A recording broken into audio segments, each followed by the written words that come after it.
Bienvenue au Quebec, the nation within a nation. We'll tell you where to send your children to school. We will tell you how big your English signs can be, if they're allowed at all.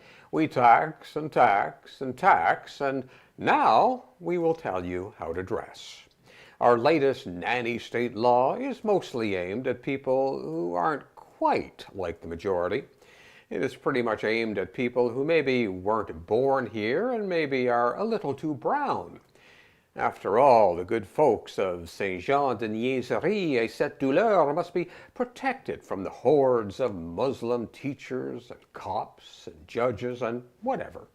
It's my responsibility to defend the Quebec values in front of the rest of Canada. You know, this anti-democratic, anti-small L liberal, anti-Canadian law is much like Trump's obsession with a wall, so-called solutions in search of problems. There are no cops in Quebec who wear any form of religious garb.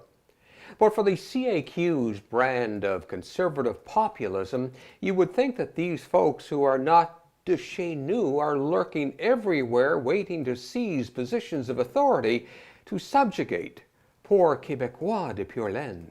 It's not a hat, it's an article of faith. It's something that I wear at all times. It's a deep personal conviction. Bill 21 is shameful. It's a dark time for Quebec. History, I believe, will confirm that.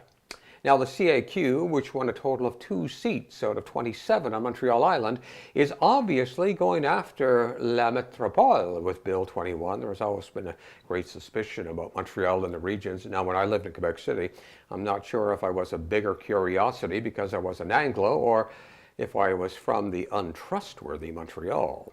The response from our mayor is actually disappointing. Valérie Plante, the great social democrat, says she doesn't like the law, but she will get into line. Maybe she is still holding out hope for funding for her cherished pink line. It's like waiting for Godot. He never shows up. It won't happen. Our first magistrate could do better.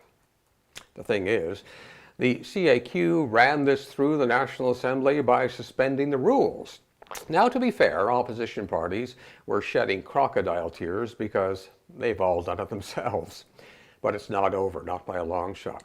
There are court challenges already. Even the United Nations may get involved.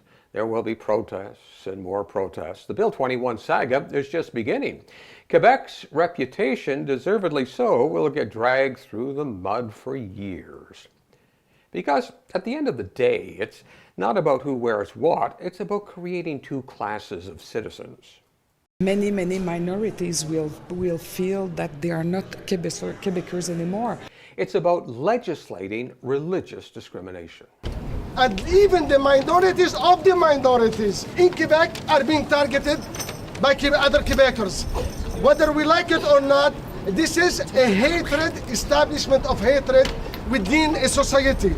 François Legault may be at the top of the food chain. He is, after all, a wealthy white male of a certain age. But increasingly, he and his gang of CAQ ethnocentric nationalists are bottom feeders. Like Trump, he plays to a base.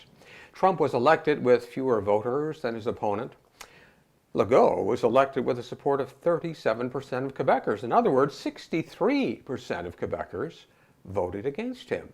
Yet both Legault and Trump claim the divine right of kings.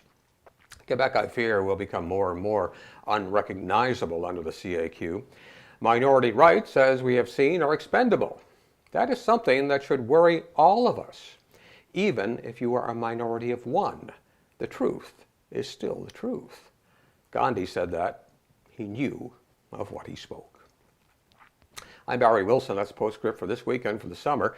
We hope to see you back here in September. You can follow us on Facebook, Twitter, and YouTube. And if you like what you see, please share it. Have a wonderful summer.